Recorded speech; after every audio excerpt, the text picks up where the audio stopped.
আমার সুইসাইড ছাড়া আর কোনো রাস্তা নেই। আমি আর পারছি না ভাই, আমি পারছি না আর নিজেকে বাঁচিয়ে রাখতে। কাকু 2-5 টাকা দাও না। ভাই আমি পারবো না আর নিজেকে বাঁচিয়ে রাখতে। কি করতে পারলাম জীবনে, অসম্ভব আমার বেঁচে থাকা, অসম্ভব। কাকু তুমি আত্মহত্যা করবে? ও কাকু, তোমার বেঁচে থাকতে ইচ্ছা করছে না? কেন ইচ্ছা করছে না? এই তুই চুপ করবি, তুই বুঝবি না, তুই ছোট আছিস এখনো। ও বুঝে গেছি, তোমার মনে হয় মা বাবা নেই। আমার মা বাবা আছে। তাহলে মনে হয় তুমি দুবেলা দুমুঠো খেতে পাও না, তাই না? এই কি বলিস এগুলো? খেতে পাবো না কেন? একটু আগে তো খেয়ে আসলাম।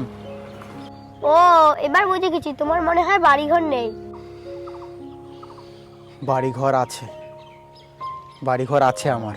তাহলে তুমি রাস্তায় ঘুমাও, ঠিক বলছি তো? এই আমি রাস্তায় ঘুমাতে যাবো কেন? বললাম তো বাড়িঘর আছে আমার, সব কিছু আছে আমার।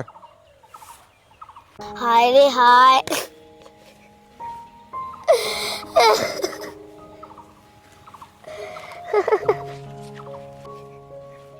এই হাসছিস কেন?